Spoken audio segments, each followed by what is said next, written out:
of Chemical Technology, Mumbai under DST Stuti scheme.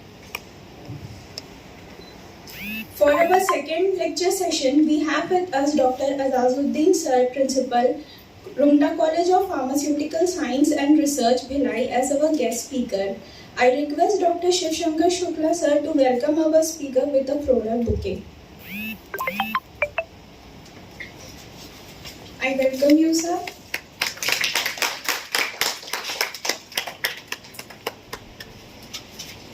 Let me take a proud privilege to introduce our eminent speaker to our audience. Dr. Azazuddin, presently serving as Professor and Principal in Rumta College of Pharmaceutical Science and Research, Bhilai. Sir has around 17 years of teaching and research experience. Sir completed his B.Pharm from RGTU Bhopal, M.Pharm from Dr. H.S. Kaur University, Sagar, and PhD from Pandit Ravi Shankar Shukla University, Raipur. Sir was shortlisted in World Top 2% Scientist by Stanford University, USA. Sir received Best Scientist Award from Chhattisgarh Society of Pharmaceutical Science and P.D. Shetty Best Paper Award and many more. Adding to his credit, Sir has around 125 publications in national and international journals of repute, several books and books chapter in national and international publication, and 5 patents. Presently, Sir is guiding 5 PhD and 32 M.Pharm students. His area of research is smart polymeric based drug delivery system. Sir has various membership of professional bodies like IPA, APTI, ISTE. With these words, I request Sir to start with his deliberation. Please, Sir.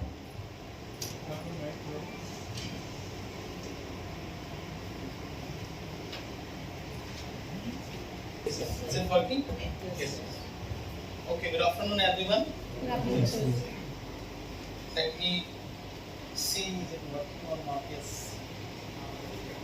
So first of all, I want to thank the organizing committee of DST Stuti program of Columbia Institute of Pharmacy for inviting me and giving this wonderful opportunity to interact with you all. So, how many of you are from outside Chhattisgarh? A huge number, correct. So mostly, all of you are faculty or students? How many of you are students? Students. Very few faculty. Means 50-50. Okay. So today we are going to start or learn. What I am saying learn because I am not the expert of IR interpretation because I am the person of pharmaceutics. So this is the most appropriate term to use that we will learn together. Okay? Because it should not be, the session should not be teacher centric, it will be learner centric. So I will involve you all in this presentation to make it more interactive. Because when I tell you, you forget. Okay. When I teach you, you remember. And when I involve you, you learn. It is a phrase actually. So the teachers, those who are present here, for them also it is a very good phrase. You can use it and you can make your class learner centric instead of teacher centric. So we will see how it goes. Let us see. So how many of you already aware about IR interpretation? If you see this particular spectra, this is the spectra of Silverstein. How many of you can identify the probable compound? What I feel, what my expectation is, almost 80 to 90% of the audience, because you are already skilled, you are already doing, you are all from the pharmacy background or some means the other Interdisciplinary. Some of them are from biotech. From biotech also. So biotech, this is a altogether different story. But if you are from the pharmacy background or chemistry background, you should be aware of this kind of spectra. You should understand what compound or what, not compound, what functional group present in this particular spectrum.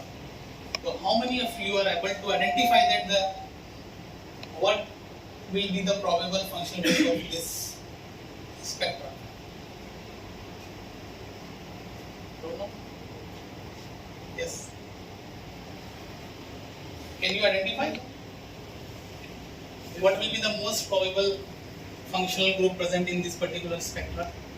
Basically, we go through the different region, fingerprint region or near infra, मतलब near or far जो Can you say me whether it is a aromatic or aliphatic compound? aromatic. Aromatic. Very good. And what will be the probable functional group? That means you have some idea. Yes, sir. I understand. You have some idea. Metal is present. Metal? Metal? Can you identify metal through IR spectroscopy?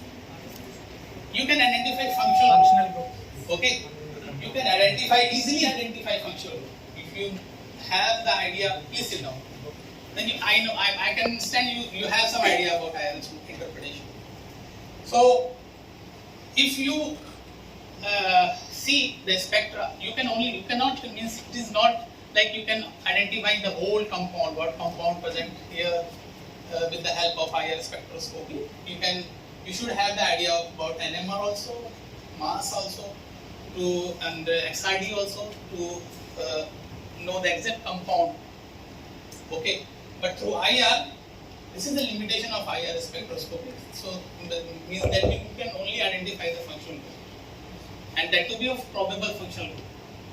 Okay, so this is all about the application of IR. So that if you identify the functional group, you can easily identify the chemical reaction also. Suppose if you are conducting or a reaction in which you are using alcohol, acid, and you are preparing ester. So with IR spectroscopy, you can easily identify the reaction completion, whether your reaction is complete or not. And it is a very basic thing, okay? ये कोई बहुत एकदम भारी चीज नहीं है. मुझे ऐसा लग रहा था कि शायद बहुत सारे लोग बता पाएंगे इसको, ठीक है? But usually क्या होता है? If you don't practice, you forget. So that is the main thing. I cannot assume that all of you should have gone through this kind of thing in your UG or PG level or PhD level, but because you are not doing practice and you are not actually exposed to this kind of thing, that's why you forget. So if you practice this thing, you can easily solve the spectrum. And I am giving you the guarantee, if you sit here till the last moment for this session, you will be able to solve this spectrum. And that will be your outcome of this particular session. That is the learning outcome. That would be the learning outcome of this particular session. So means you will be able to solve this spectrum. Not only the front row, even the back benchers also. Okay. So are you ready? Yes. Okay. इसको बता दो चलो. इसको कौन बता सकता है? Aliphatic है कि एरोमेटिक है? पहली चीज तो ये देखना है. बिल्कुल सिंपल है. वो वाला जो आपका माइक था ना, लास्ट टाइम भी अपन उसको यूज करते थे. नहीं वो अच्छा चल रहा है, ठीक. मैं बता रहा हूँ मेरा. इस बार थोड़ा सा अलग फीलिंग आ रही है. पिछली बार की फीलिंग ऐसी थी कि वो शाहरुख खान को नाम तो सुना हो, स्पेक्ट्रा तो देखा होगा, वैसी वाली है. Okay, so let us start. I am assuring you that you all will be able to solve this spectrum at the end of this particular session. Okay, so let us start with the learning outcome. This is the terminology of NBA, National Board of Accreditation. क्या मिलेगा मुझे sir पढ़ के? क्या पढ़ा रहे हो आप? क्या मेरा फायदा है? वो बोलता है पहले ही बताओ बच्चों को क्या फायदा है. कौन बोलता है? एमबीए बोलता है. ठीक है, क्योंकि आजकल सब स्वार्थी हो गए. बेकार में कोई कुछ नहीं पढ़ता. फायदा क्या है? तो दिस इज द फायदा. This is the learning outcome of this session. You will be able to know the principle of IR spectroscopy. I am not at all interested to teach you the principle of IR Okay.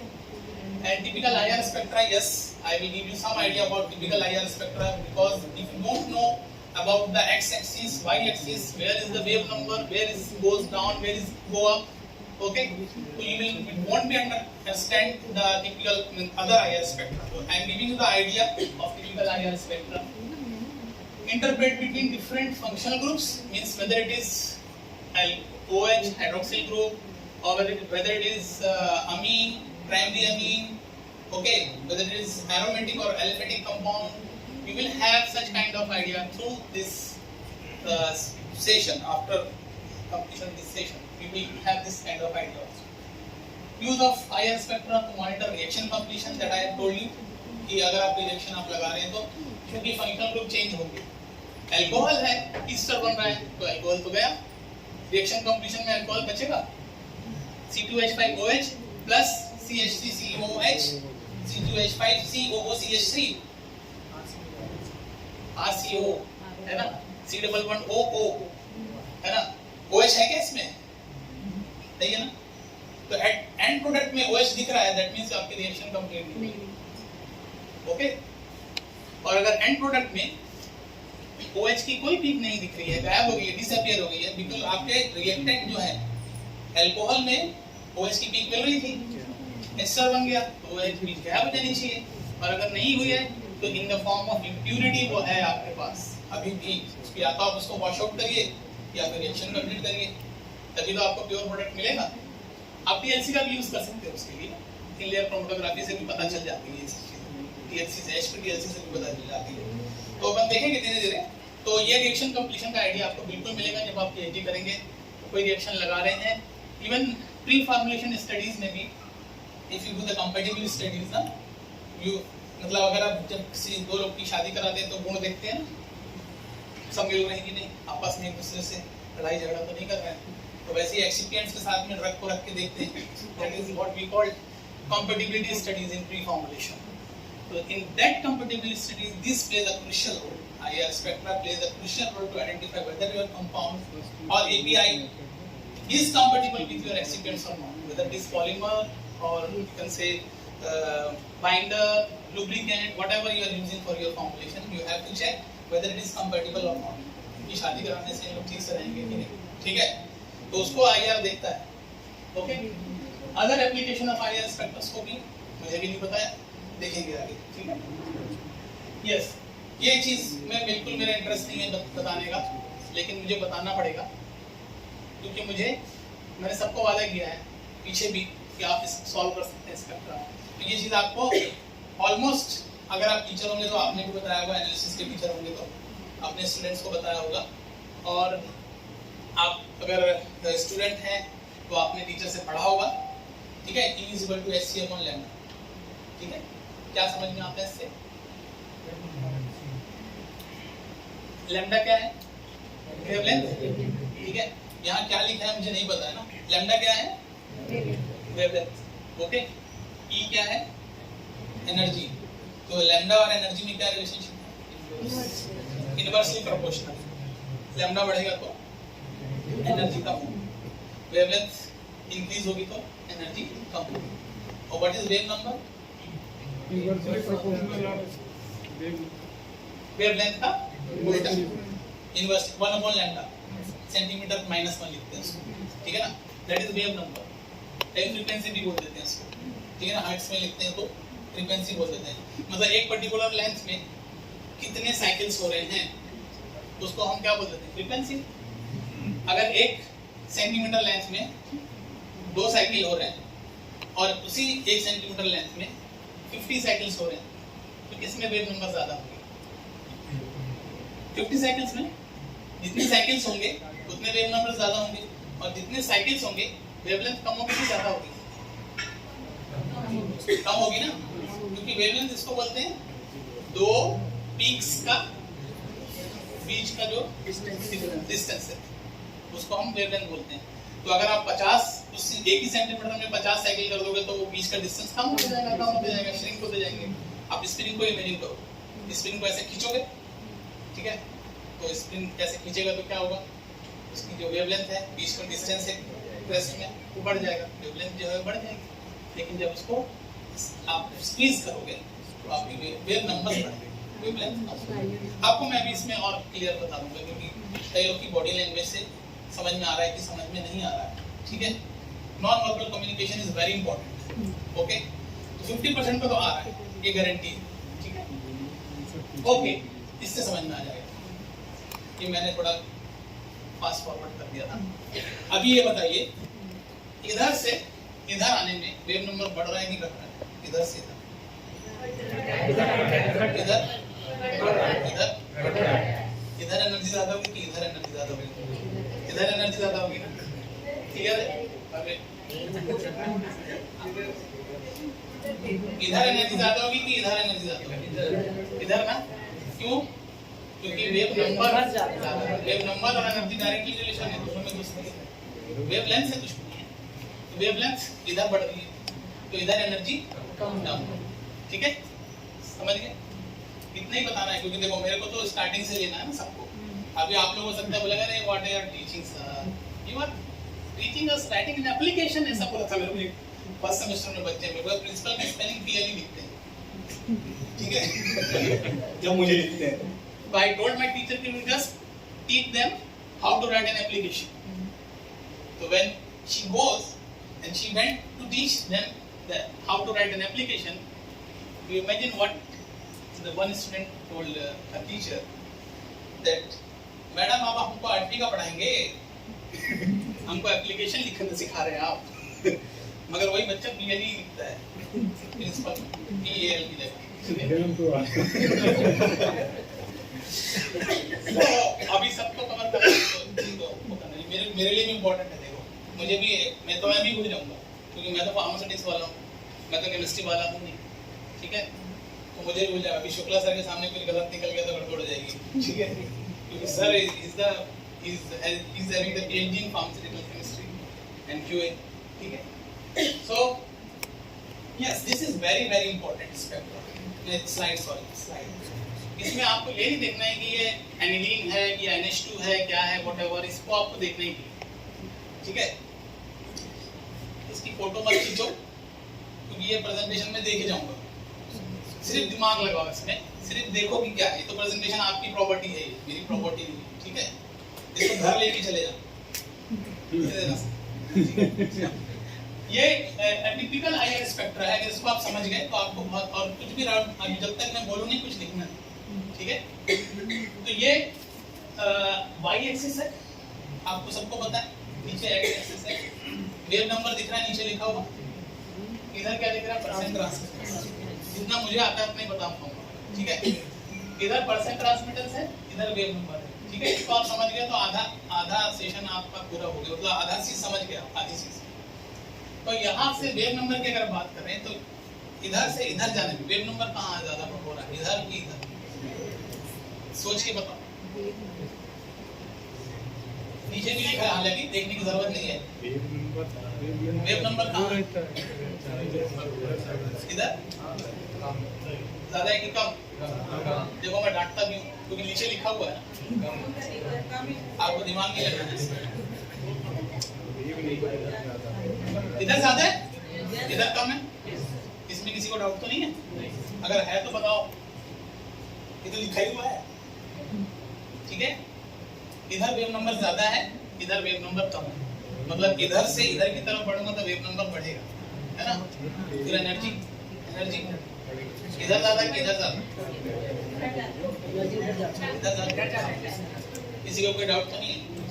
इधर ज्यादा होगी energy, इधर मतलब इस तरफ जो peaks आ रही है वो हाई एनर्जी पे मिल रही है, इस तरफ जो पीक मिलेंगे वो लो एनर्जी, मतलब इधर से इधर एनर्जी डाउन हो रही है क्योंकि वेव नंबर डाउन हो रहा है। That is clear? Is that clear? What about percent transmittance?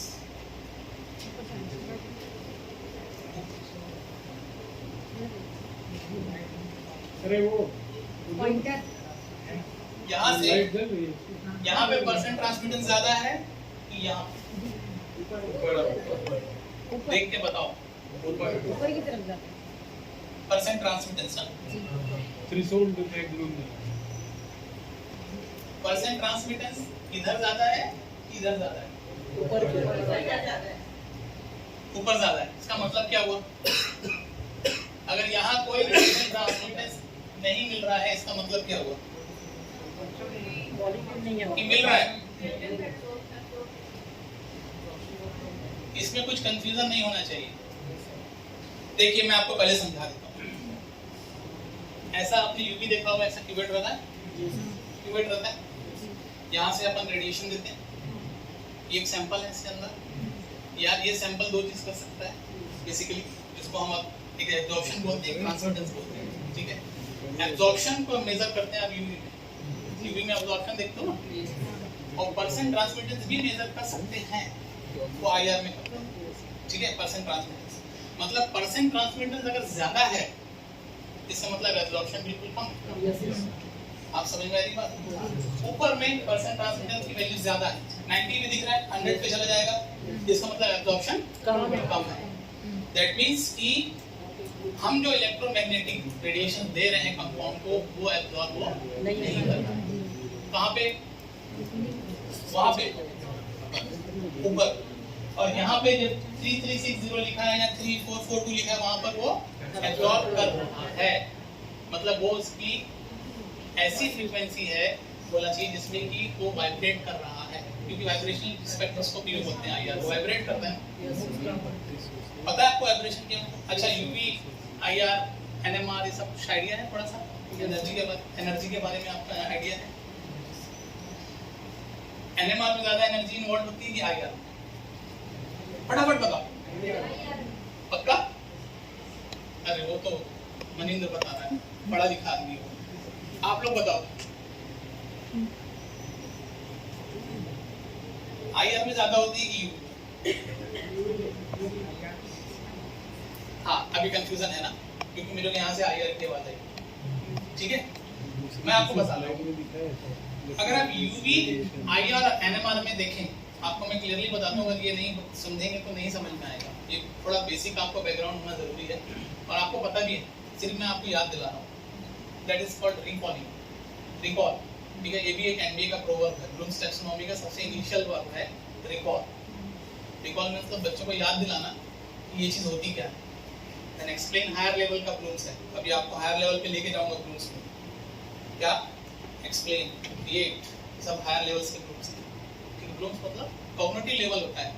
अगर आप स्पेक्ट्रम को सॉल्व कर पा रहे हैं, मतलब आप अंडरस्टैंड कर रहे हैं, तो ये हायर लेवल पे जाएगा, ठीक है। सिर्फ आईआर की डेफिनेशन बता रहे हैं, एनर्जी के बारे में बता रहे हैं, वेव नंबर के बारे में डिफाइन कर रहे हैं, that is recall. Lower level का कॉग्निटिव लेवल है, बट इस स्टेज में हायर लेवल का ब्लूम्स चाहिए। अभी अपन लोअर लेवल पे डील कर रहे हैं, ठीक है। बट ये जानना जरूरी है हायर लेवल को समझने के लिए। तो मैं क्या बोल रहा था, यूवी, आईआर और एनएमआर, इसमें सबसे ज्यादा एनर्जी यूवी में होती है, ठीक है। और यूवी में एनर्जी ज्यादा होती है, इसलिए वो कंपाउंड के साथ थोड़ा सा तबाही मचाता है, इलेक्ट्रॉन को एक्साइट कर देता है, ग्राउंड लेवल से एक्साइट लेवल पे चले जाते हैं, क्योंकि एनर्जी ज्यादा है, आप ज्यादा एनर्जी दे रहे हो। आईआर में उतनी एनर्जी नहीं होती, तो ऐसा ऐसा करके रह जाता है, वाइब्रेट होके ऊपर नहीं जाता है, ठीक है। और एनएमआर जो है वो रेडियो फ्रीक्वेंसी में वर्क करता है, रेडियो फ्रीक्वेंसी, उसकी एनर्जी बहुत ही कम होती है, तो वो सिर्फ स्पिन करा पाता है, प्लस माइनस स्पिन, ठीक है। प्रोटॉन में, ठीक है, कार्बन में, ठीक है, स्पिन कराएगा। तो स्पिन से आपको पता चलता है कि सिंगलेट है, डबलेट है, क्वाड्रेट है, उससे आपको कंफर्मेशन पता चलता है क्या एग्जैक्ट स्ट्रक्चर क्या है, वो आईआर से पता नहीं चलता है, ठीक है। इसलिए NMR is compulsory for structural institution, ठीक है। आईआर से क्या होगा? वाइब्रेशन होगा, यूवी से एक्साइटेशन हो जाता है इलेक्ट्रॉन का, ठीक है। तो सबसे ज्यादा एनर्जी किसमें होती है? यूवी में, इलेक्ट्रॉन को एक्साइट करने के काम आते हैं। यहाँ पर जो फंक्शनल ग्रुप में जो मॉलिक्यूल्स हैं वो वाइब्रेट होंगे ओनली, और एनएमआर में ओनली रोटेट होंगे। तो जब आईआर स्पेक्ट्रम की बात करूं, क्योंकि आप हायर लेवल ऑफ एनर्जी दे रहे हो तो उसमें रोटेशन होता है, नॉट बट नॉट सिग्निफिकेंट, क्योंकि उस लेवल की एनर्जी तो आप दे ही रहे हो। यूवी की बात करूं तो उसमें वाइब्रेशन और रोटेशन भी होता है, लेकिन नॉट सिग्निफिकेंट। तो आप क्या ऑब्जर्व करते हैं? सिर्फ एक्साइटेशन को देखते हैं, ठीक है। तो मेन प्रिंसिपल एक्साइटेशन है। इसमें जो होता है आईआर में, मेन प्रिंसिपल जो होता है वो मॉलिक्यूल वाइब्रेट करते हैं। जैसे कि माइक्रोवेव की बात करें, यस यस, हुक्स लॉ पे जाएंगे, है ना। Hooke's law, very good. Hooke's law में आपको मैं बताऊंगा कि स्ट्रिंग जो वो आप एज्यूम करके हुक्स लॉ को कैसे अपन डिफाइन करेंगे, वो भी मैं बताऊंगा। वो इसके प्रिंसिपल में है, ठीक है। हाँ, माइक्रोवेव कैसे वर्क करता है पता है? घर में तो सब यूज करते होंगे, बताओ। 4 बजे तक टाइम है सर अपने पास। हाँ सर 4 माइक्रोवेव कैसे वर्क करता है? माइक्रोवेव भी वाइब्रेशनल पे ही वर्क करता है, वाइब्रेशन ही करता है। किसका? वाटर का। माइक्रोवेव में वही कंपाउंड गर्म होते हैं जिसमें वाटर कंटेंट हो। जिसमें आप फ्रीज ड्राइड आइसक्रीम रख देंगे तो नहीं गर्म होगी। वाटर कंटेंट में वाइब्रेशन क्रिएट करता है, जिसको मैग्नेट्रॉन बोलते हैं, जो कि माइक्रोवेव से जो इलेक्ट्रोमैग्नेटिक रेडिएशन का सोर्स होता है। ठीक है, इलेक्ट्रिक और मैग्नेट मिलकर के मैग्नेट्रॉन बनाते हैं, और वो एनर्जी जो है वो किस में जाती है? फूड में। और वो एनर्जी वाटर को वाइब्रेट करती है, वाटर के मॉलिक्यूल को वाइब्रेट करती है, H2O को। और वो वाइब्रेशन से इतने हाई स्पीड में वाइब्रेशन होते हैं कि एनर्जी जनरेट होती है, हीट जनरेट होती है, और खाना गर्म हो जाता है। Those actually instrument also works in vibrations. मैं इसलिए बता दिया क्योंकि यहाँ भी वाइब्रेशन का ही काम है ना। तो यहाँ पर अगर कोई कंपाउंड 3360 पे पीक दे रहा है, मतलब उस पर्टिकुलर फंक्शनल ग्रुप की वाइब्रेशनल एनर्जी के बराबर आपने एनर्जी दे दी उसको उसने एब्जॉर्ब किया और पीक शो कर दिया। समझ में आई बात आपकी? तो यहाँ पर सिर्फ इतना बताना है मुझे कि यहाँ पर कंपाउंड कुछ भी एब्जॉर्प्शन नहीं दे रहा है फंक्शनल ग्रुप, और यहाँ पे एब्जॉर्प्शन मिल रहा है, इसलिए ट्रांसमिटेंस की वैल्यू कम हो रही है। क्योंकि वाइब्रेशन मिल रहा है इसलिए ट्रांसमिटेंस कम हो रहा है। ठीक है, आपका कंपाउंड जो है एनर्जी को एब्जॉर्ब कर रहा है और ट्रांसमिट कम कर रहा है, और ट्रांसमिट कम करेगा तो उसकी वैल्यू डाउन होगी, नीचे की तरफ डाउन हो रही है। इतना समझ में आ गया? अगर किसी को समझ में नहीं आया तो प्लीज पूछिए, अदरवाइज आगे समझ नहीं आया। सर उसमें पॉइंटर है, स्लाइड मिलता है। अच्छा, बताओ कैसे? Yes yes yes, correct, thank you. पाँव में लगेंगे। अभी एनिलीन को मत देखो ना, डर लगेगा। समझ में आएगा? इससे और इसमें इससे ज्यादा कुछ समझने का नहीं है इस साइड में। क्लियर है? लास्ट तक समझ में आया होगा कि चलिए ये आईआर के बारे में थोड़ा और में ये एक्चुअली देखिए ये सब बोरिंग चीजें है ना, मगर ये बताना इसलिए जरूरी है कि अगर ये नहीं समझेंगे तो आपका बेस नहीं समझ में आएगा आपको, फिर आगे क्या बात होगी। इसलिए मैं सिर्फ आपको बता रहा हूँ। 3 रीजन में डिवाइड करते हैं हमको, सिर्फ मिड आईआर रीजन जिसको बोलते हैं, that is around 400 to 4000 wave number, centimetre -1 दिख रहा है, ठीक है, उसमें ही हम आईआर की स्पेक्ट्रोस्कोपी को करते हैं। ठीक है, और उसमें आपको 2 रीजन मिलेंगे, एक होता है फंक्शनल ग्रुप रीजन, एक होता है फिंगरप्रिंटिंग रीजन। वो दोनों को हमको ऑब्जर्व करना है कंपाउंड के, इसमें इससे ज्यादा कुछ नहीं आपको देखना है। और आपने ऑलरेडी यहाँ देखा हुआ है, ये देखो आप 4000 तक है, दिख रहा है 4000, और यहाँ तक कहाँ तक इसको स्कैन करेंगे? Wave number 400। ओके,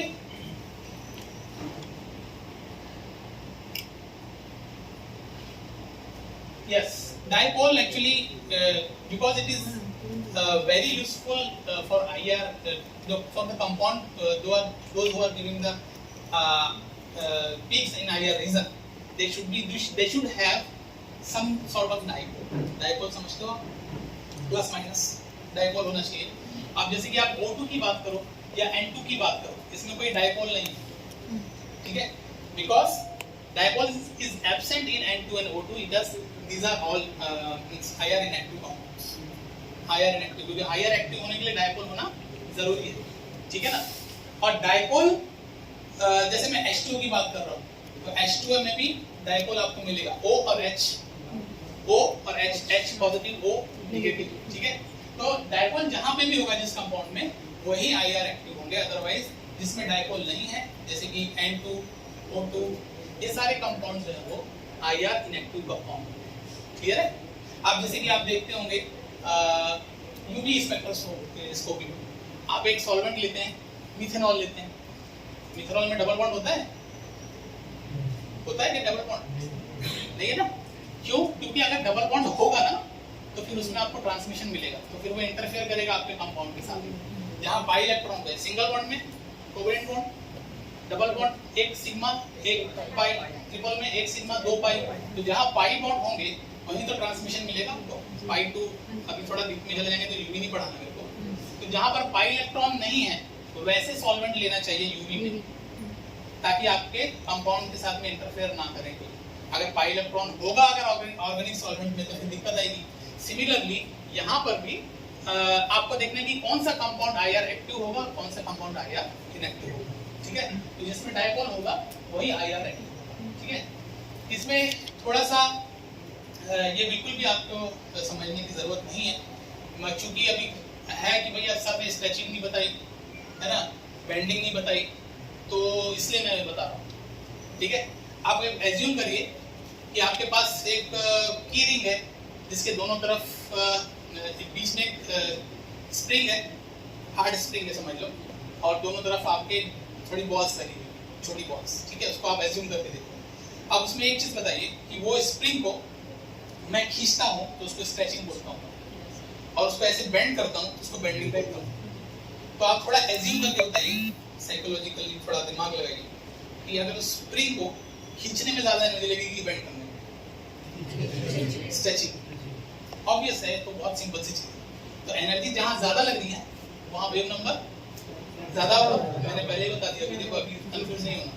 इसका मतलब स्ट्रेचिंग जो है वो हाई वेव नंबर पे मिलेगा, बेंडिंग जो है वो कम वेव नंबर पे मिलेगा, क्योंकि एनर्जी कम लग रही है बेंड करने में। कान को भी बेंड करने में कम एनर्जी लगती है, खींचूंगा तो ज्यादा एनर्जी लगेगी।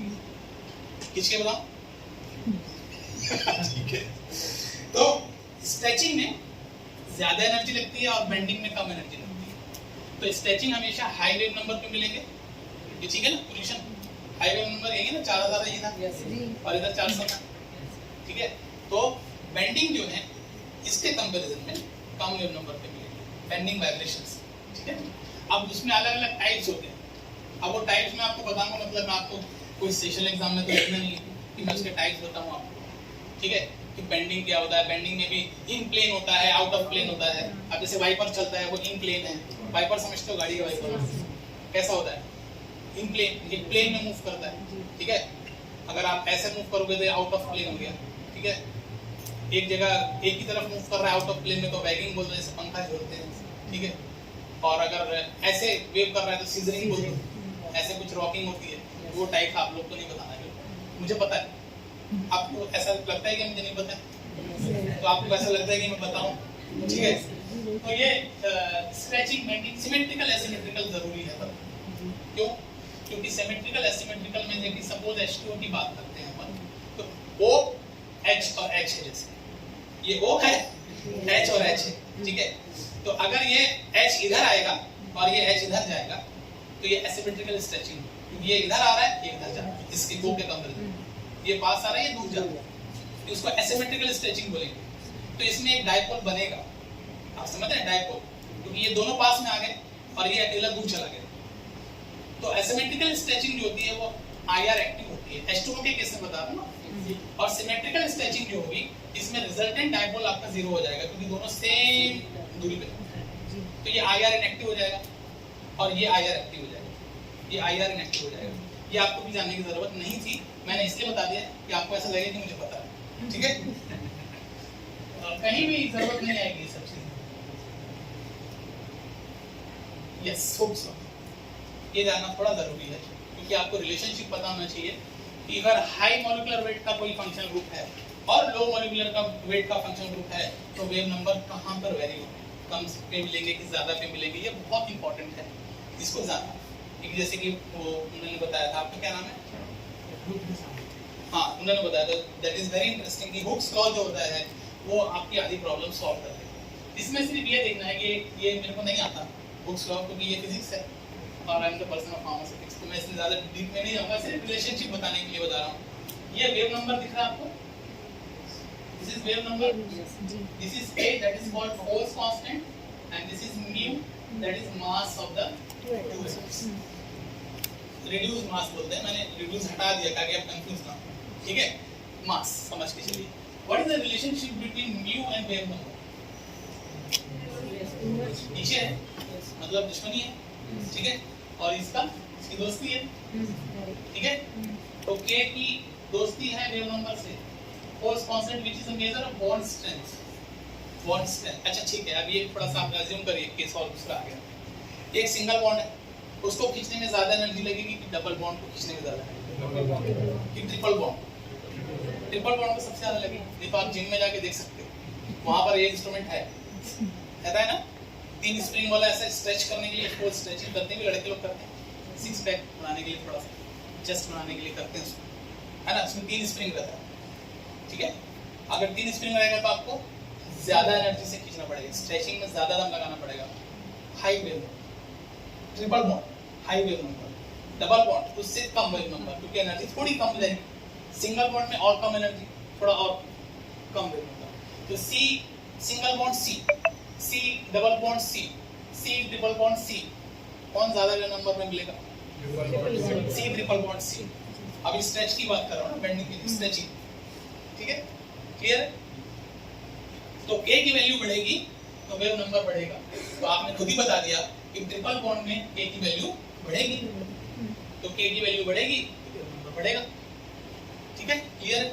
अब मास, मास की बात करें तो मास जैसे जैसे बढ़ेगा, मास के बढ़ने से और फंक्शनल ग्रुप में जैसे OH, ठीक है, और NH है, तो उसमें आप मास देख लीजिए, ठीक है, इतना डिफरेंस आ रहा है। या फिर CH है, CH OH NH, अच्छा छोड़ो, ज्यादा कंफ्यूज नहीं करता, CH और OH किसका मॉलिक्यूलर वेट ज्यादा होगा? मास, हाँ, डर के नहीं बोला, बिंदास बोलो। तो ज्यादा वेव नंबर पे कौन मिलेगा?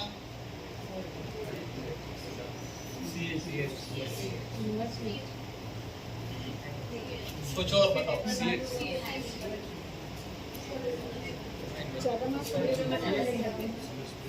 CH का मास, CH का मास कम है ना, तो वेव नंबर सोच के बताओ। अभी मैंने आपको बता दिया क्या है, ठीक है।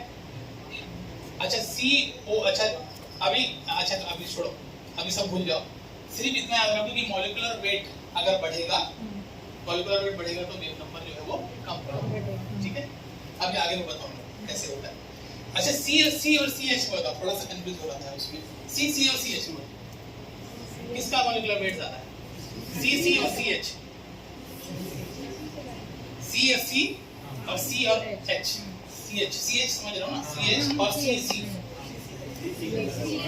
का मॉलिक्यूलर ज्यादा, तो क्लियर है ना? मैं कुछ ऐसा तो क्वेश्चन नहीं पूछ रहा हूँ, मैं एक्चुअली आप लोग एकदम घबरा रहे हो इसलिए मैं बोल रहा हूँ। C और CH बेटा मैं बता देता हूँ, आपसे नहीं पूछ रहा हूँ, मैं बता रहा हूँ। CC का मॉलिक्यूलर वेट ज्यादा है, CH क्योंकि H का तो बहुत ही कम मॉलिक्यूलर वेट होता है, CH का कम, तो जाहिर सी बात है इस इक्वेशन के हिसाब से CC जो है वो कम वेव नंबर में मिलेगा, CH जो है वो ज्यादा वेव नंबर में मिलेगा। इतना ही बताना। इसमें किसी को डाउट है कुछ तो बता दो, अदरवाइज आगे मैं बहुत फ्रीक्वेंटली क्वेश्चंस पूछूंगा, फिर आप कंफ्यूज हो। इधर वेव नंबर ज्यादा है, इधर वेव नंबर कम है, ट्रिपल बॉन्ड पे वेव नंबर ज्यादा, डबल बॉन्ड पे थोड़ा कम, सिंगल बॉन्ड पे थोड़ा और कम, ठीक है। और CC कम वेव नंबर पे मिलेगा क्योंकि मॉलिक्यूलर वेट ज्यादा है, CH ज्यादा वेव नंबर पे मिलेगा क्योंकि मॉलिक्यूलर वेट कम है। इतना ही बताया अभी तक, मैं इतना ही पढ़ा, ठीक है, इससे ज्यादा नहीं पढ़ा। यस, अब यहाँ से आप देखो, आपको समझ में आ जाएगा। यहाँ से आप बोलोगे सर इतनी सारी बात कर रहे हैं, कुछ तो हमको यूजफुल अभी तक बताया नहीं उन्होंने, अभी कुछ नोट नहीं करना, मैं बताऊंगा कहाँ से नोट करना, ठीक है। C डबल bond C triple bond C, जो चीज मैंने बोली थी वो सही है मेरे, ये देख के बताइए। उसके आगे वेव नंबर लिखा है, C single bond C, K की वैल्यू को याद करिए, C डबल bond C triple bond C, K की वैल्यू कहाँ ज्यादा होगी? तो ज्यादा वेव नंबर पे मिलना चाहिए, ज्यादा एनर्जी नो लग रही है, स्प्रिंग को याद रखो, तो उसका वेव नंबर ज्यादा है। अब यहाँ पर आपको मॉलिक्यूलर वेट का भी एग्जांपल मिल जाएगा, इन दोनों को कंपेयर करोगे तो इसमें और इसमें, इसको छोड़ दो ना, ये जो बात हो रही है किसकी बात हो रही है? ये यहाँ किसकी बात हो रही है? यहाँ किसकी बात हो रही है? इसको याद रखना, इसको दिमाग से निकाल दो, इसको मैं किसी दूसरी वजह से रखा हूँ, ठीक है। तो CH हाई वेव नंबर पे क्यों मिल रहा है? C के कम मॉलिक्यूलर वेट। यहाँ पर हुक्स भाई साहब ने आपकी प्रॉब्लम सॉल्व की, ठीक है। कैसे? उसने बताया मॉलिक्यूलर वेट कैसे अफेक्ट करता है वेव नंबर को, ठीक है। अब double bond triple bond, double bond, single bond तो आप खुद लॉजिक लगा सकते हो। ट्रिपल बॉन्ड है तो थोड़ा ज्यादा नंबर पे जाएगा, डबल बॉन्ड है तो ये थोड़ा कम, और सिंगल बॉन्ड है तो और कम, क्योंकि के की वैल्यू कम हो रही है। ट्रिपल बॉन्ड से सिंगल बॉन्ड में आने में के की वैल्यू कम हो रही है। क्लियर? सबको क्लियर? Yes sir. पीछे कुछ लोग दिख नहीं रहे हैं, तो मोबाइल देख रहे हो क्या? ठीक है, ओके। इसकी जरूरत नहीं है आपको, हमने पहले ये क्लियर कर लिया। ये मॉलिक्यूलर वेट के लिए था, मैंने सोचा एक और क्लियर करता हूँ, मगर आप लोग बहुत होशियार हैं, इसलिए मेरे को ये स्लाइड बताने की जरूरत नहीं थी, क्योंकि इसमें सी को कांस्टेंट किया हुआ है, फिर मॉलिक्यूलर वेट बढ़ाया है, तो उसमें रेट नंबर आपको और कम होते हुए दिखेगा। ठीक है, मैं ज्यादा तो नहीं बोल रहा हूँ, बहुत ज्यादा बोल रहे हैं, सब नहीं बोल रहे किसी को। अच्छा, एक चीज और मैं बता दूं, आईआर में बेसिकली दो रीजन में डिवाइड करते हैं आईआर को, फंक्शनल ग्रुप और fingerprinting region. Fingerprinting region actually it is more complex in nature. It is very difficult to interpret the functional group on the basis of fingerprint reason. Only through seeing the fingerprinting reason you cannot distinguish the functional group. इसलिए उसको जैसे आपको match कराते हैं ना FBI वाले, Hollywood की movie देखते हो, आपके जैसे फिंगरप्रिंट लोग रखना, आपका फिंगरप्रिंट तो अभी आधार कार्ड में आ गया, ठीक है, तो वो पुलिस विभाग में अगर करा होगा, मेरे को पता नहीं है कि मैं तो गया नहीं कभी, लेकिन अगर वहाँ पर वो होगा तो फिर अगर आपने कहीं चोरी की तो वो उसको स्कैन करके देख सकते हैं, अगर वो उनके पास डेटा है तो। यूजुअली मैंने फॉरेन की मूवी में देखा है कि अगर ऐसा कुछ मिल गया, कातिल के निशान ऐसे मिल गए, ठीक है, तो ये मेरे सीवी से एग्जांपल से बेटा किसी को दिखाना मत, है ना। तो यहाँ पर मिल गया अगर, और यहाँ पर पुलिस विभाग में चले गया FBI में, तो ये फिंगरप्रिंट को वो अपनी लाइब्रेरी से स्कैन करते हैं, और वहाँ पर जो एब्सोल्यूट मैच होता है उससे समझ में आ जाता है कि ये फिंगरप्रिंट उस पर्टिकुलर आदमी का है या नहीं। और आप आईआर में भी ऐसा ही करते हैं। आईआर आप स्पेक्ट्रा जब मशीन चलाएंगे, वहाँ पर स्टैंडर्ड लाइब्रेरी होती है स्टैंडर्ड कंपाउंड्स की, उससे आप अपने सैंपल के फिंगरप्रिंट रीजन या पूरे स्पेक्ट्रा को ही मैच कराते हैं कि जो सुपर इम्पोजेबल है उसको मैच करके बता देता है स्कैन करके, ठीक है। तो प्रोबेबल कंपाउंड आपको पता चल जाता है, दैट इज कॉल्ड फिंगरप्रिंटिंग। तो यूजुअली फिंगरप्रिंटिंग रीजन इसलिए बोला जाता है क्योंकि it is more complex in nature, तो उसको सिर्फ सुपर इम्पोज करके आपके सैंपल कंपाउंड स्टैंडर्ड कंपाउंड को सुपर इम्पोज करके देखेंगे कि हाँ कुछ मिलता जुलता है कि उससे कुछ आइडिया हो जाएगा। यूजुअली आपको काम किस पे करना है, दिमाग कहाँ लगाना है, फंक्शनल ग्रुप पे, जो कि अराउंड 1450 से 4000 वेव नंबर पे आपको दिखेगा, उसकी वाइब्रेशनल फ्रीक्वेंसी वहां पे मिलेगी कंपाउंड, ठीक है। यहाँ से नोट करना है आपको, यहाँ से नोट करना है, और एकदम ज्यादा भी नहीं कि पूरा ही लिखते जा रहे हैं, सिर्फ थोड़ा सा शॉर्टकट में, ताकि आपको पता चल जाए कि कौन सा रीजन है। यूजुअली हम ये बहुत बेसिक आईआर इंटरप्रिटेशन है, मैं आपको बता दूं, तो इससे आपके mostly 60-70% IR spectra you can easily deal if you know this much amount of information, you can easily solve 60-70% of IR spectra. And I am going to show you the IR spectra of Silverstein, which is the reference IR spectra. Have you seen the Silverstein book? How many of you have gone through the Silverstein book? No one? Strange. तो मेरे लिए और बड़ा अच्छा हो गया एक चीज। Silverstein, मनिंदर को पता होगा, he is the product of ICT Mumbai ना, तो ICT मुंबई तो पैसा ही दे रहा है, ठीक है? पता है कि नहीं, ICT मुंबई इज कोलैबोरेटिंग ना, क्या institute of chemical technology, yes obvious sir, उसके हेड आए तो फर्स्ट डे उनका को पहला सेशन नहीं करा, तो he is the student of obvious Maninder Mahapal, we told that so you to take classes, तो उसको तो पता होना चाहिए, ठीक है। तो यहाँ पर यूजुअली हम आईआर को 5 जोन में डिवाइड करते हैं, बहुत ही इंपॉर्टेंट जोन होते हैं, ये आपको ध्यान रखने की जरूरत है, ठीक। अगर ये नहीं पता है, कोई भी साइंटिस्ट, कोई भी एनालिस्ट, जिसको हम बोलते हैं एनालिस्ट बेसिकली बोलते हैं, जो कि आपके आईआर को इंटरप्रेट करेगा, या तो आपको नहीं आता तो किसी से करवाना पड़ेगा, या तो आपको चाय पिलानी पड़ेगी या उसको पैसा देना पड़ेगा, ठीक है। तो उस केस में अगर आपके पास ये टेबल है तो आप इजीली इंटरप्रिटेशन कर सकते हो, ठीक है। स्पेसिफिकली सिंथेटिक केमिस्ट्री में जो काम कर रहा है या फिर फार्मास्यूटिक्स में भी प्री फॉर्मुलेशन, और जब स्टेबिलिटी स्टडीज करते हैं, स्टेबिलिटी स्टडीज ICH गाइडलाइंस के थ्रू, तो आप देखते हैं कि कोई न्यू कंपाउंड तो नहीं बन गया, मेरा ड्रग इंटैक्ट है कि नहीं, ड्रग में कोई नई पिक्स तो नहीं आ रही, तो उसको जस्टिफाई करने के लिए स्पेक्ट्रास लाते हैं उस चीज़ को जो आप बोल रहे हैं। ठीक है भैया, आप बोल रहे हो, हम कैसे मान लें? देखो मेरे स्पेक्ट्रा जो 6 महीने बाद मैंने ICH गाइडलाइंस के बाद स्टेट्स इतने परसेंट रिलेटिव ह्यूमिडिटी में रख करके, इतने मॉइस्चर कंटेंट में रख करके भी मेरा कंपाउंड जो है इसमें कोई नई पिक्स नहीं डेवलप हो रही है, कोई न्यू इम्प्योरिटी नहीं दिख रही है, that is your justification, otherwise कोई सुनेगा नहीं। ठीक है, तो यहाँ पर देखिए अल्कोहल 36503200, इसको नोट कर लिया आपने, इसको नहीं बताता हूँ। ठीक है, हाइब्रिडाइजेशन पढ़ा आपने, जैसे मीथेन है sp3, alkene sp2, alkyne sp2, इसको बताऊं तो नहीं, ये आपको क्लियर है सर? ठीक है, जहां पर सिंगल बॉन्ड है वो sp3 हाइब्रिडाइजेशन, जहां डबल बॉन्ड है वो sp2, जहां ट्रिपल बॉन्ड है वो sp2। ठीक है, तो एल्केन sp3 एराइल, एराइल मतलब वहां पर बेंजीन रिंग भी इन्वॉल्व हो गई ना, बेंजीन रिंग, बेंजीन रिंग पता है सबको, उसको एराइल भी बोलते हैं, aryl halide, CT textile, CC textile CL, aryl halide. ठीक है, अब कैसे लगेगा, मेरे को केमिस्ट्री आती मगर आती नहीं। ठीक है, CC+5Cl। ओके, तो यहाँ पर ये पीक मिलेगी, बेंजीन में भी देखिए ये मिलेगी 3100, 3000, sp3CH 2960, 2850, एल्डिहाइड sp2, एल्डिहाइड थोड़ा सा अलग है, तो यहाँ पर कुछ एक्चुअली बोर्ड होता है, मैं आपको बता दूं, थोड़ा सा समझाने की कोशिश करता हूँ। C डबल बॉन्ड OH और इधर भी H, दैट इज फॉर्मल्डिहाइड।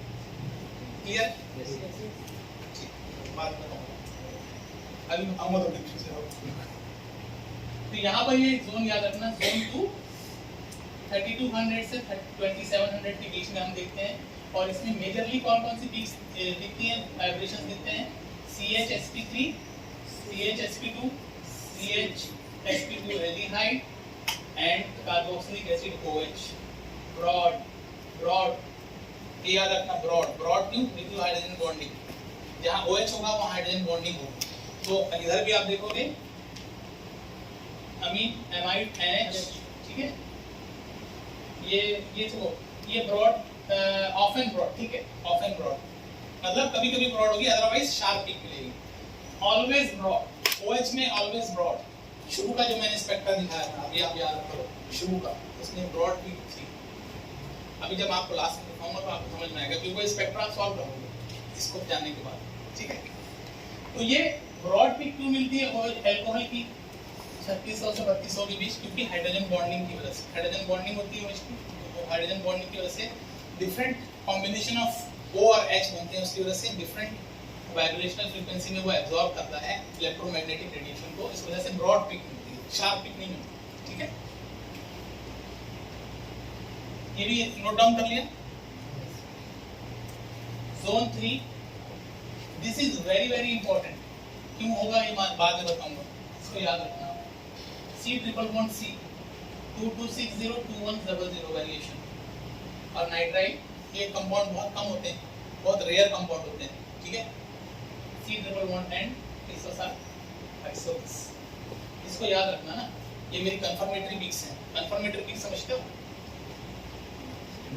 यहाँ पे कितने लोग हैं जो 6 फीट के, 6 फीट हाइट किसकी? आपकी है। आगे अब मैं आपको बोलूं कि यहाँ पर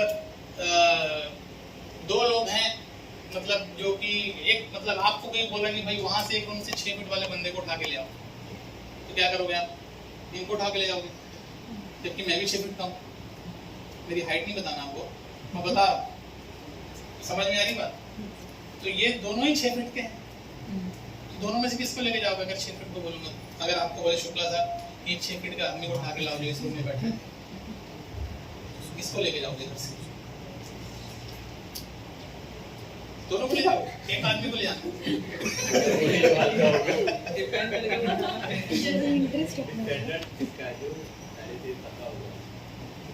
कुछ कंफर्म नहीं है, दोनों में से किसको ले जाना। अगर बोले कि भाई एक 6 फीट के आदमी को उठा के लाओ जिसके कि लेफ्ट चीक में यहाँ मोल है, देन कंफर्मेटरी हो गया।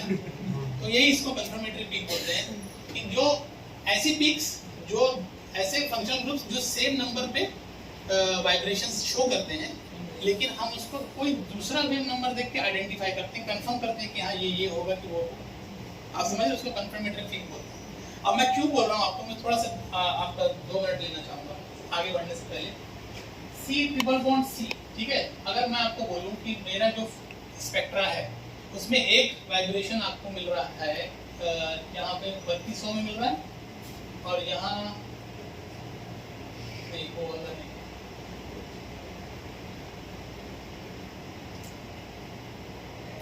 हाँ ये देखिए, ये एल्काइन दिख रहा है आपको, ये एल्काइन दिख रहा है, कितने पे मिल रहा है ये, और यहाँ पर एमाइड का NH कितने पे मिल रहा है, ऑलमोस्ट उसी पीक पे, सेम वाइब्रेशन फ्रीक्वेंसी पे मिल रहा है, ठीक है। अगर मैं ये पीक और ये पीक से आपको डिफरेंशिएट करने बोलूं कि भाई एल्काइन और एमाइड को आप डिफरेंशिएट करो तो बहुत मुश्किल होगा कि नहीं, क्योंकि सेम वाइब्रेशन पे मिल रहे हैं, सेम जगह पे मिल रहे हैं, दोनों से फिट के, है ना। लेकिन अगर सिर्फ अमीन है तो मेरे को C ट्रिपल बॉन्ड C ये वाला स्ट्रेच मिलेगा क्या? नहीं मिलेगा ना। और अगर ये मिल रहा है इसका मतलब वो वाला पीक जो है किसकी है? एल्काइन। समझ रहे हो? स्पेक्ट्रम में और क्लियर कर दूंगा मैं। मतलब ये पीक अगर मुझे मिल रही है उसके साथ में जो 3200 में मिल रही थी, इसका मतलब कि मेरा कंपाउंड एल्काइन है, एमाइड नहीं है, एमाइड नहीं है। लेकिन अगर ये पीक एब्सेंट है तो मैं बोलूंगा कि ये एल्काइन नहीं है, एमाइड। ये एक एग्जांपल से बताया, that is called confirmatory peak, जिसको देख के कंफर्म किया जा सके ये कौन सी चीज। मतलब एक पीक को देख के समझ में नहीं आ रहा है, दूसरी पीक भी देखनी पड़ेगी। 6 फीट से समझ में नहीं आ रहा है, मोल भी देखना पड़ेगा, ठीक है। मोल मतलब वाट्स बोल सकते हैं, मोल तो छोटा होता है। Okay, zone 4 1950 1650 very important for carbonyl compound, very important for carbonyl compound. If you are dealing with any kind of organic compound, almost 70 to 60% of organic compound having this such kind of function group, that is C double bond O, whether it is formaldehyde or ketone or ester or acetic anhydride, these all contains even carboxylic acid, these all contains C double bond O, carbonyl compound. इसको आपको याद नहीं करना, बिल्कुल भी tension लेना नहीं दिमाग में, ठीक है, कि याद करना। कोई भी सॉल्व नहीं कर सकता स्पेक्ट्रा देख के, उसको टेबल ही देखना पड़ता है, ठीक है। पर हो सकता है कि आप कर लो, कहीं को याद ही रहता है, कहीं को याद ही रहता है। इसमें थोड़ा सा कंपैरेटिव देख लेना, ये बहुत इंपॉर्टेंट है, एरोमेटिक ओवरटोन्स। अगर इसके बारे में आपको आइडिया होता ना, तो आप जैसे वो बच्चे ने बताया था सर ये एरोमेटिक है, तो मैंने पूछा क्यों, तो ये बता सकता है कि सर यहाँ तो ओवरटोन्स दिख रही है एरोमेटिक, ये देखिए आप दिख रही है यहाँ पे ओवरटोन्स। ओवरटोन्स क्या होती है ये एक अलग कहानी है, ठीक है। ओवरटोन्स भी बताऊंगा तो फिर टाइम लग जाएगा, 15 मिनट की बचा है। ओवरटोन अभी आप याद कर लो इसको, ओवरटोन्स को मतलब ये पहचानने का एक तरीका है, ठीक है। जैसे कि आप गिटार बजाते हो ना, जब तो गिटार जब एक स्ट्रिंग को बजाते हो तो दूसरा स्ट्रिंग अपने आप बजता है वाइब्रेशन से, उसको ओवरटोन्स बोलते हैं। और वो होता है किसमें, बेंजीन रिंग होती है, जब वो रिंग होगी तभी होगा। रिंग मतलब तार जुड़े होंगे आपस में राउंड एक दूसरे से, तभी वो ओवरटोन्स मिलती है। That's why benzene ring shows overtones. आप डबल बॉन्ड है वहां भी, बेंजीन रिंग में डबल बॉन्ड है, सिंगल बॉन्ड में स्ट्रिंग आपस में एक दूसरे से ऐसा राउंड में कनेक्टेड नहीं, बेंजीन रिंग में है, ठीक है। तो जहां एरोमेटिक कंपाउंड होंगे मतलब कंजुगेटेड डबल बॉन्ड्स होंगे, वहां पर ओवरटोन्स मिलते हैं, एरोमेटिक ओवरटोन्स, ठीक है। तो इसलिए बताएं कि आपको ऐसा लगे मुझे नहीं पता, ठीक है। तो ये ओवरटोन्स मिलती है, बहुत ही इंपॉर्टेंट है एरोमेटिक कंपाउंड के लिए, वेरी इंपॉर्टेंट। आगे मैं थोड़ा इधर के ग्राफ में चलता हूँ, थोड़ा सा देखना होगा। तो इसमें ओवरटोन्स है, दिख रही है, that's why it is aromatic. ये एक चीज बताई मैंने आपको, अभी देखो आगे देख के बता सकता हूँ ये तो एरोमेटिक है, ठीक है। अभी आपको लास्ट में दिखाऊंगा पिक्चर। तो ये overtones, these are very important, थोड़ा याद रखना एरोमेटिक के लिए, ठीक है। अभी आगे बढ़े, चलो zone 5 alkene C double bond C confirmatory peak है ये भी कंफर्मेटरी पीक है, याद रखिए। कंफर्मेटरी पीक मतलब C double bond C H का जो स्ट्रेच है वो कहीं ना कहीं किसी वाइब्रेशन से मैच होता होगा किसी दूसरे फंक्शनल ग्रुप से, जो बताऊंगा कहां पे होता है। I will tell you.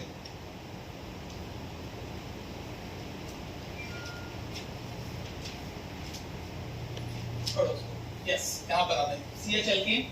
CH alkene हमेशा याद रखिए, अगर सिंगल बॉन्ड है, अगर आपके कंपाउंड में डबल बॉन्ड ट्रिपल बॉन्ड नहीं है, तो कोई भी पीक आपको 3000 से ऊपर नहीं मिलेगी।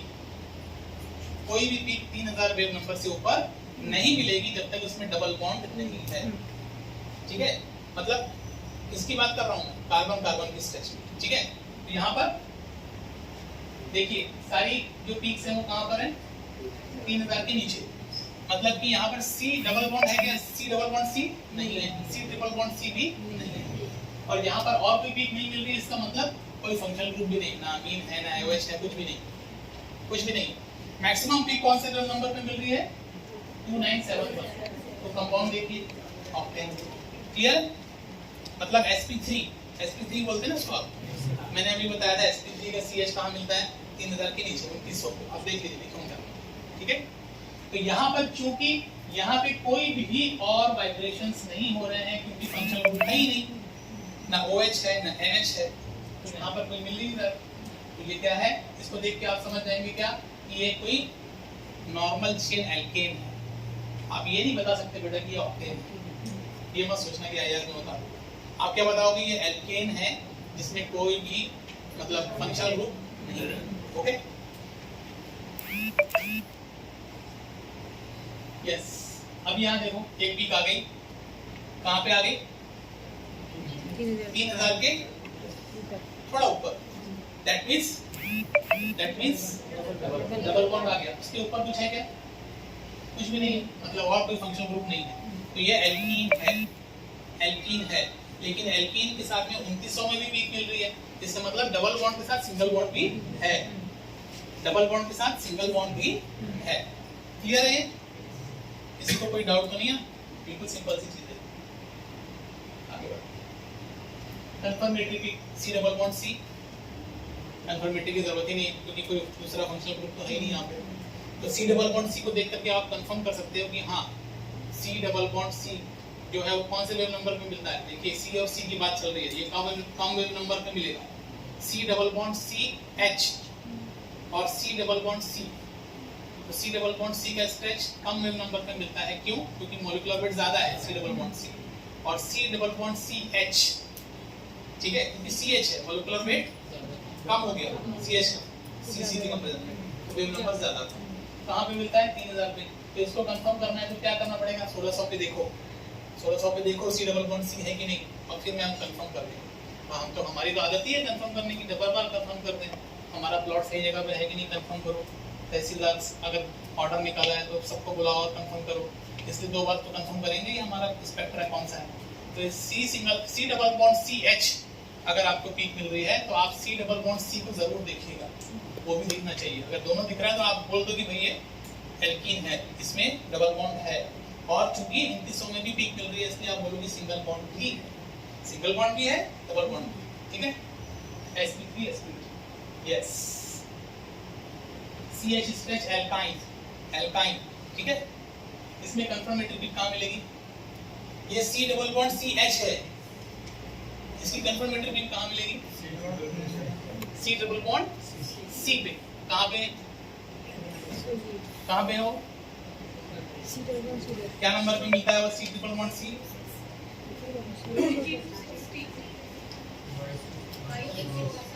ये दिख रहा है, 216। ठीक है, यहाँ पर। अच्छा अभी ये बताइए कि अगर यहाँ पर NH होता, NH भी यहीं पर वाइब्रेशन देता है, नहीं ब्रॉड नहीं, ऑफन ब्रॉड होता है, यूजुअली ब्रॉड नहीं होता है, OH होता है यूजुअली ब्रॉड, ठीक है ना। तो यहाँ पर अगर NH होता, प्राइमरी सेकेंडरी क्यों नहीं बोल रहा हूँ, बाद में बताऊंगा। अगर NH होता, NH सिर्फ NH, सेकेंडरी अमीन ना, NH मतलब सेकेंडरी अमीन, NH2 मतलब प्राइमरी अमीन। तो NH होता तो इसको NH के साथ में आप कैसे डिस्टिंग्विश करते, इसको देखिए, समझ में आई बात। अगर ये पीक मिल रही है और ये भी मिल रही है, इसका मतलब NH नहीं है। क्लियर है? और अगर ये पीक एब्सेंट होती दैट मींस कि ये NH है, ये कंफर्म हो जाता। ओके, मेरे को थोड़ा जल्दी करना है ना मैडम, लोग एकदम नहीं सर ठीक है, हाँ? आप सवा चार तक ले सकते हैं बीच में। समझ आप ले सकते हैं ना? आप लोग बोर तो नहीं हो रहे? चलने देना 450 तक। बस मैं भी खत्म कर रहा हूँ, बस हो जाएगा। CH एरोमेटिक, हाँ यहाँ बताओ CH एरोमेटिक, मैंने आपको बताया था sp2 एराइड 3000 से थोड़ा ऊपर, ठीक है, प्लस ओवरटोन्स। और एक चीज मैंने बताया था, देखो जो फिंगरप्रिंटिंग रीजन में आप देखो 3 चीज पहचाननी है एरोमेटिक में।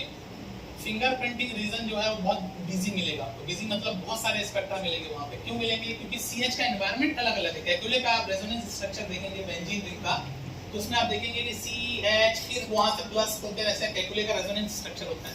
Due to that resonance you can find a variety of bending spectra in benzene ring.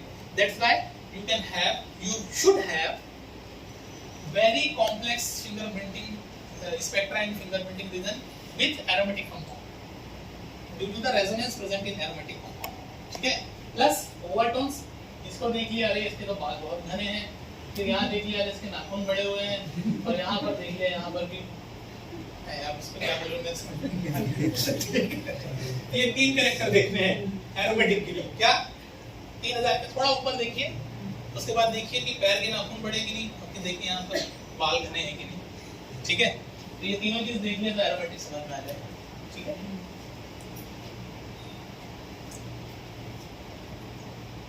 Yes alcohol, ये तो आप आराम से बता सकते हो, है ना। अच्छा, कौन सा अल्कोहल होगा, एलिफेटिक की एरोमेटिक, कौन बताएगा? हाँ, क्योंकि लिखा है ना एलिफेटिक अल्कोहल है, बिल्कुल सही बात है। मगर रीजन क्या है? ओवरटोन नहीं है। Very good. और उसका सबसे मेन रीजन आप बोलेंगे कि ये जो सर ये पीक है ना, इसका आपको नंबर ही नहीं बता रहे, ऐसा बोलिए। इस पीक का जब मैं नंबर बताऊंगा तब आपको कंफर्म होगा कि वो कुछ और नहीं। अगर डबल बॉन्ड के साथ OH है तो फिर ये 3000 में चला जाएगा। अभी देखते हैं ये कहाँ पे है। चलो छोड़ो, आपको समझ में आ गया। अच्छा, ये अमीन है।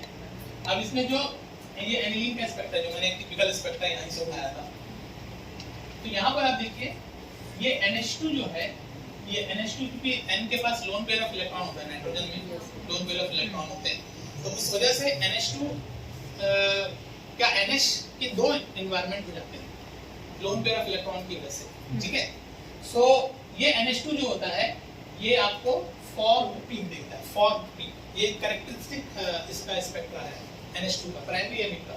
हमेशा प्राइमरी एमिन फॉर्म्ड पीक देगा due to the presence of 2 environment of NH, due to the presence of lone pair of electron in nitrogen compound. ठीक है, तो ये आपको फॉर्म्ड पीक देगा। बिल्कुल याद रखना, जैसे कि आप पनीर चिली खाते हो तो फॉर्म्ड पीक मिलता है, बस वो ऐसी पीक आएगी, छोटी बड़ी नहीं रहेगी, थोड़ी छोटी बड़ी है। ठीक है, वो तो फॉर्म्ड तो सांप का ऐसा रहता है,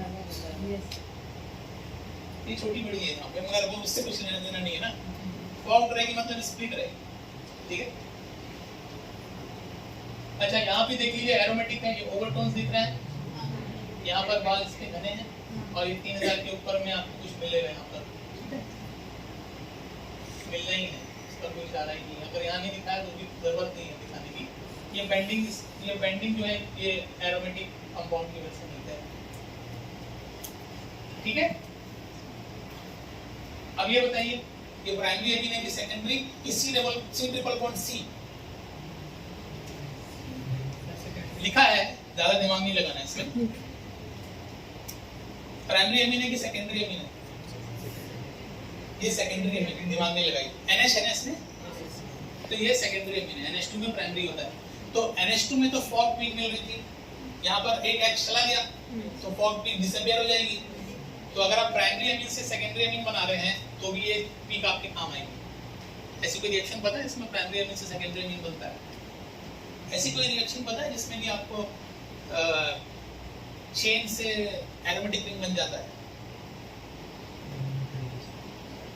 पता होगा सबको जो भी हम पढ़ते हैं। ऐसी एसिटिलीन को तीन कंपाउंड ऑफ एसिटिलीन को आप कंडेंस करते हैं तो बेंजीन रिंग बन जाता है ना।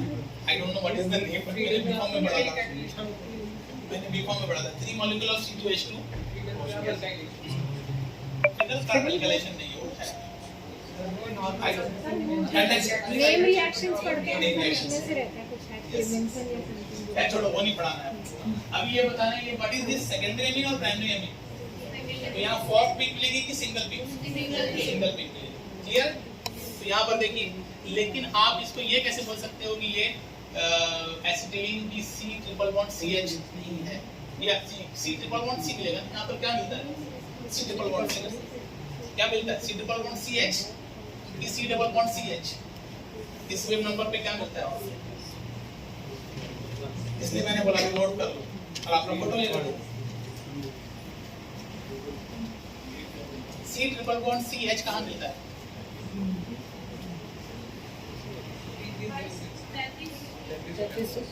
तो ये तो भी वही मिल रहा है, कैसे पता चलेगा कि वो है कि ये है? Confirmatory peak, very good. तो कंफर्मेटरी पीक है कि यहाँ पर कहाँ पे मिलती है C ट्रिपल बॉन्ड C की? यहाँ तो कुछ नहीं, 2200 में से सपाट है, कुछ नहीं है। फिर क्या होगा?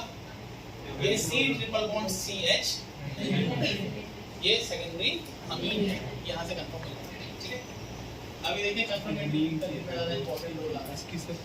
इसको मैं अभी नहीं बताता क्योंकि इसको बताने में 15 मिनट लगेगा, टाइम खत्म हो जाएगा। ठीक है, फॉर्मेलिटी में शोल्डर मिलता है ड्यू टू द C डबल बॉन्ड OH और H, जो मैं बता रहा था, बता रहा था मैं आपको लगे रहना है, H C डबल बॉन्ड OH।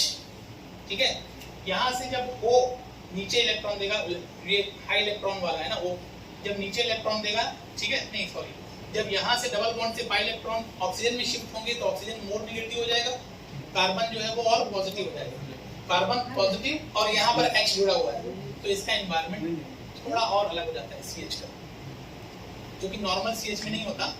फॉर्मेल्डिहाइड में क्योंकि ऑक्सीजन होता है, वहाँ पर इलेक्ट्रॉन पाई इलेक्ट्रॉन भी है क्योंकि C डबल बॉन्ड O है, तो वो पाई इलेक्ट्रॉन जब ऑक्सीजन की तरफ शिफ्ट होते हैं तो ऑक्सीजन और नेगेटिव हो जाएगा, कार्बन और पॉजिटिव हो जाएगा, और ये C प्लस और H का एक डिफरेंट एनवायरनमेंट मिलता है जो कि CH में नहीं होता। इसलिए एक और आपको वाइब्रेशन फ्रीक्वेंसी मिलती है, इसको हम शोल्डर बोलते हैं। ठीक है, दैट इज देयर एल्डिहाइड। ये कहाँ पे मिलती है? 2700 और 2300 या 2800 के आसपास। ठीक है, CH का स्ट्रेच, ये CH स्ट्रेच कौन सा होता है? फॉर्मेल्डिहाइड का, इसको शोल्डर बोलते हैं, कैरेक्टरिस्टिक होता है फॉर्मेल्डिहाइड में। अगर देखिए सी, ठीक है, मैं एक्चुअली बताना नहीं चाह रहा था लेकिन जो और अंदर भी चले जाएंगे, चलो ठीक है, नहीं इतना काफी है। अच्छा, कीटोन जो है, नहीं सर वो एक्चुअली बताऊंगा ही तो ये आधा घंटा लगेगा उसमें। तो कीटोन जो है उसमें C डबल बॉन्ड O मिलेगा यहाँ पे, और यहाँ पर 3000 के ऊपर कुछ भी नहीं है। ठीक है ना, 3000 के ऊपर कुछ नहीं मतलब कि ये कीटोन है विथ सैचुरेटेड कार्बन्स। ठीक है, ओके।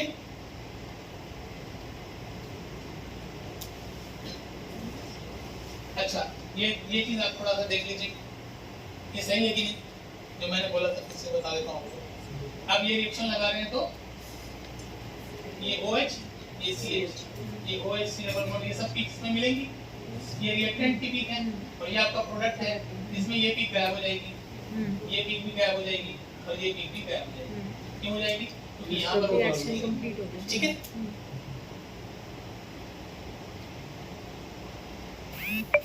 हाँ, ये कौन सा कंपाउंड है बताइए, जल्दी से बताइए।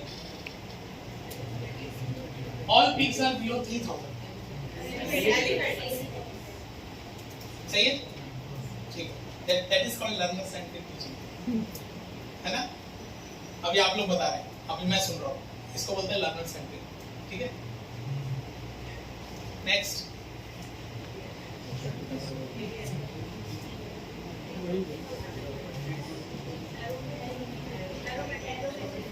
ओवरडोज तो दिख नहीं रही, यहाँ भी कुछ नहीं है।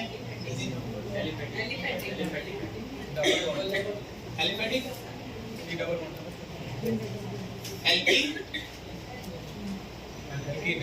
एल्की नहीं, डबल बॉन्ड है,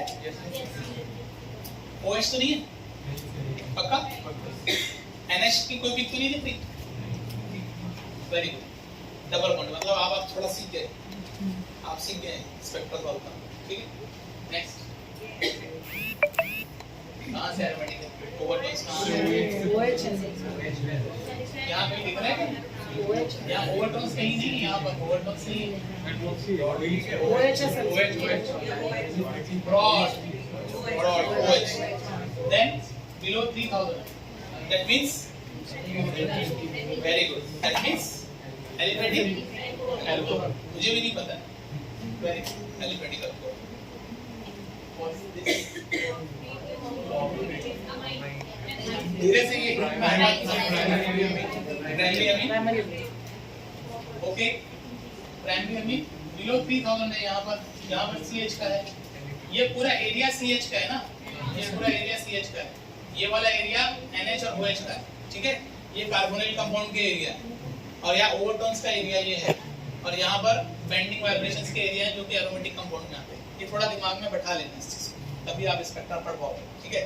यहाँ पर ये चीज समझ में आ रही है कि फॉर्मिंग में तो प्राइमरी अमीनों का क्या बकवास कर रहे हो सर, छोटे-मोटे क्वेश्चन हमसे क्यों पूछ रहे हो, है ना, ऐसे सोच रहे हो कि छोटे-मोटे क्वेश्चन आप हमसे मत पूछो, थोड़ा टिपिकल स्पेक्ट्रा दो।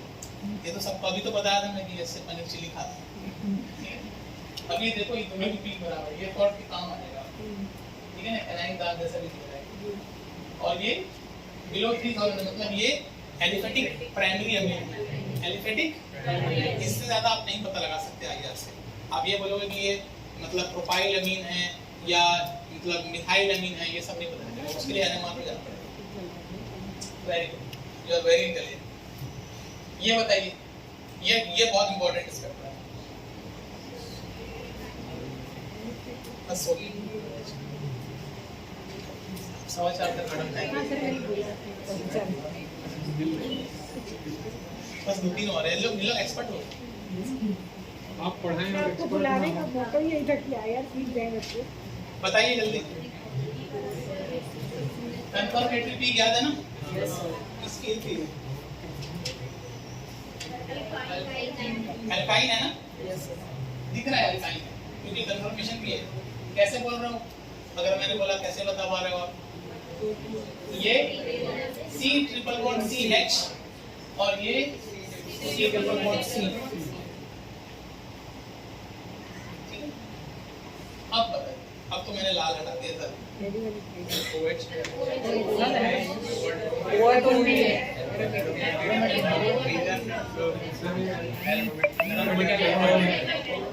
एरोमेटिक अल्कोहल को थोड़ा अच्छे से प्यारे से नाम से बोलो ना, फिनॉल।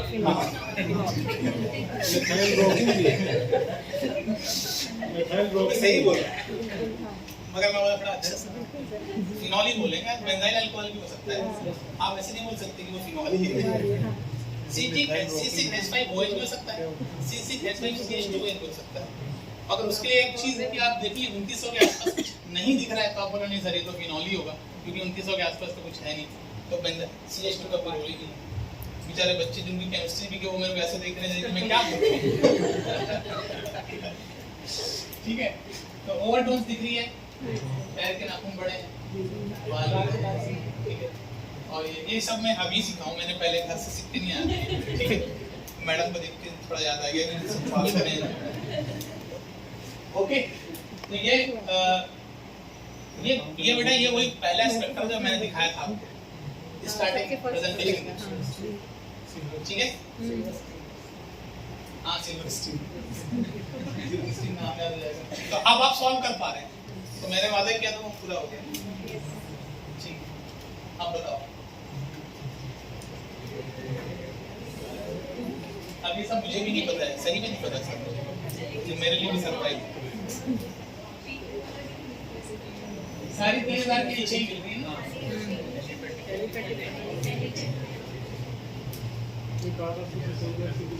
बहुत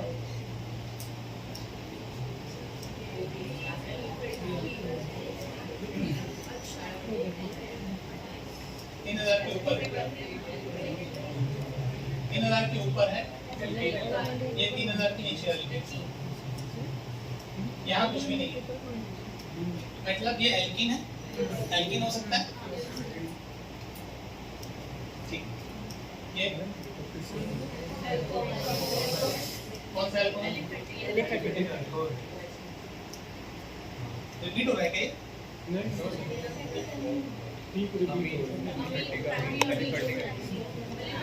aliphatic primary Yes, sir. Clear है? Yes, sir.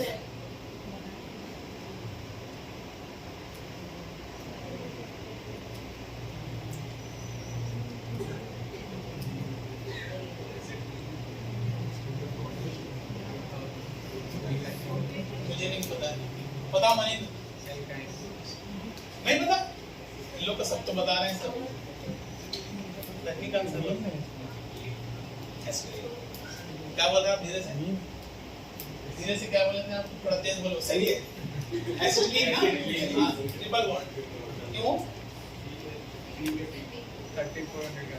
ये कंफर्मेटरी को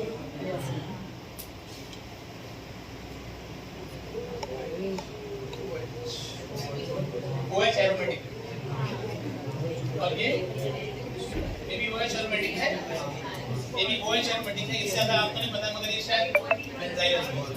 क्यों बेंजाइल अल्कोहल है? क्योंकि ये जो CH है ना, तो ये ठीक है, क्योंकि ये CH जो sp3 है कि sp2 है? सबसे पहले देखो, अभी गड़बड़ नहीं करना। sp3 है कि sp3 है ना, sp3 क्योंकि वो सारे सिंगल बॉन्ड है, ठीक है।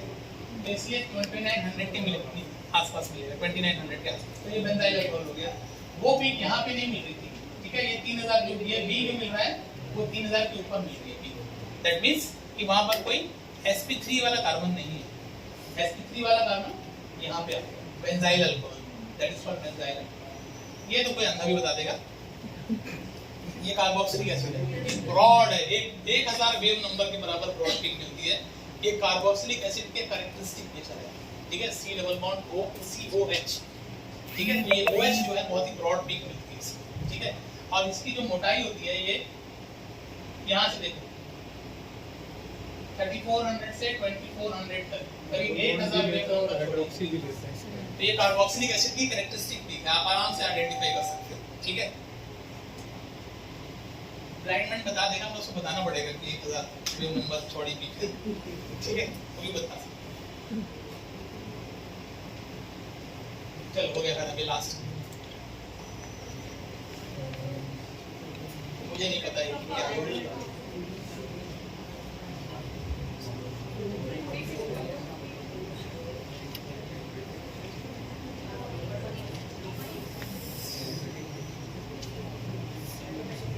एरोमेटिक पहचान गए ना? हाँ, क्यों एरोमेटिक पहचान गए मतलब बहुत बड़ी बात है, क्योंकि इसमें ऐसा कोई फंक्शनल ग्रुप भी और नहीं है। क्या पता हुआ OH भी नहीं है, NH भी नहीं है, सब कुछ नहीं है। ये ओवर दो, ठीक है। Okay, thank you very much. हो गया मेरा सर।